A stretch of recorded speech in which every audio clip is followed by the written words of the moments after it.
Welcome back to part 2, expectation versus reality when we invest, especially in the cryptocurrency market. Sometimes we hear people talking things and we expect one thing, but the world, and especially the cryptocurrency market, tends to slap us upside the head with a big dose of reality. When my family left West Virginia, my father had moved us to New Mexico. He wanted to start a ranch. So he bought 140 acres and started a ranch. So I grew up with a bunch of seasonal ranch hands that would come through from time to time. And it seems like they all had the same story. When I was 16, I had conquered the world. And you young 16-year-old punks, you have no idea what you're doing. So naturally, when I turned 16, I went to my father and I said, I want to blaze my own trail. I want to be my own man. My father tried to instill in me a bit of FUD, fear, unknown, and doubt. But me, being the stubborn person that I was, said no. I am having a fear of missing out. I'm hearing all these ranch hands talk about their adventures and how they had conquered the world and how I'm an idiot because I'm not trying to conquer the world. How many times have you heard that in the cryptocurrency market? You're an idiot for investing in this coin. You're an idiot for not investing in this coin. You're an idiot for buying that. You're an idiot for not selling that. It's a broken record. But humans being humans, it affects us. So my father gave me 50 bucks, gave me his blessings, and said, the light's always going to be on for you. So I left with the expectation of coming to Albuquerque, getting a job, getting a house, and having a great life. In reality, that first night and day, I ended up having to walk 40 miles into Albuquerque. Nobody would pick up a little puke-ass 16-year-old kid from the side of the road. They just kept driving by. They had FUD, fear, unknown, and doubt. And who can blame them? I was like a fresh coin on the market. Nobody knew who I was. I could be a danger. So who could blame them? Reality.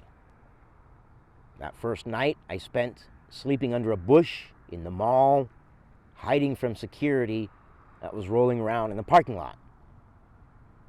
Far from my expectations. The FOMO was not what I thought it was. Which is why it's so important that you do not invest more than you can comfortably lose. Because even if you do get into a bad project, then you can just chalk it up as a learning lesson. Something to grow off of. Had I known the reality that, well, at 16, how am I going to get a job? With no place to live, no place to stay, how am I going to get a job? So I got caught in this weird revolving door. Just like people do when they invest more than they can comfortably lose. If you can only lose $5, but you put in $10, and you lose that $10, you get caught in a revolving door. You keep trying to recoup your losses, all the while getting further into losses. And the further into losses you go, the further panicked people get. I have seen it firsthand. I've seen investors put money in more than they could lose, and then they lose it. And then they're struggling to make it up. And the more you struggle to make it up, the more you lose because your brain is not thinking properly. My brain was not thinking properly. I was listening to all these old ranch hands tell me all these stories about them. But it wasn't about their story. It was about my story. And I should have listened. Sometimes FUD, fear, unknown, and doubt, can be warning signs. Sometimes they can be signs that it's a good project to get into because the price is going to drop and you can get it cheap. And then people get that FOMO once it ticks up a little bit of a green candle, and people pile in. Life, expectations, and reality.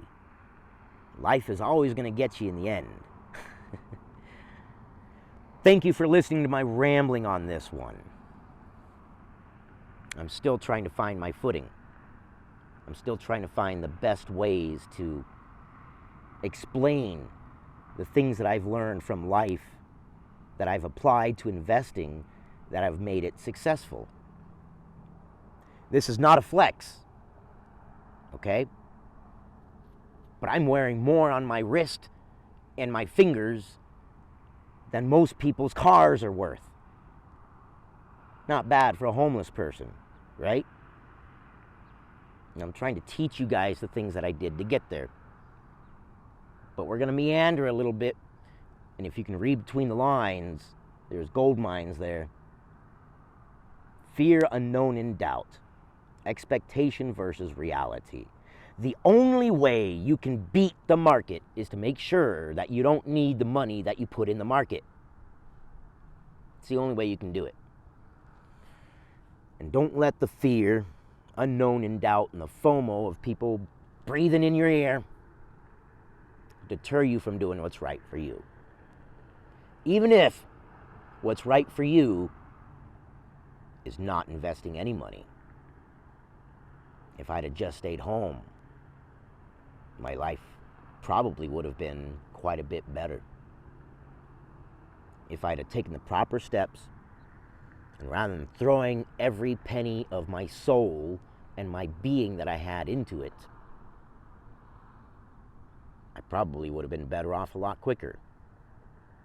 Not that I regret it, because I don't. It has taught me many life lessons that a lot of people never get. I've seen things, done things that not a lot of people can do. And in the end, I feel like I have accomplished a lot. I feel like I'm pretty well-rounded. Like I have a pretty good grasp on the way the world works, which lets me have a grasp on the way the market works. And that's what I want to share with you guys, that mindset.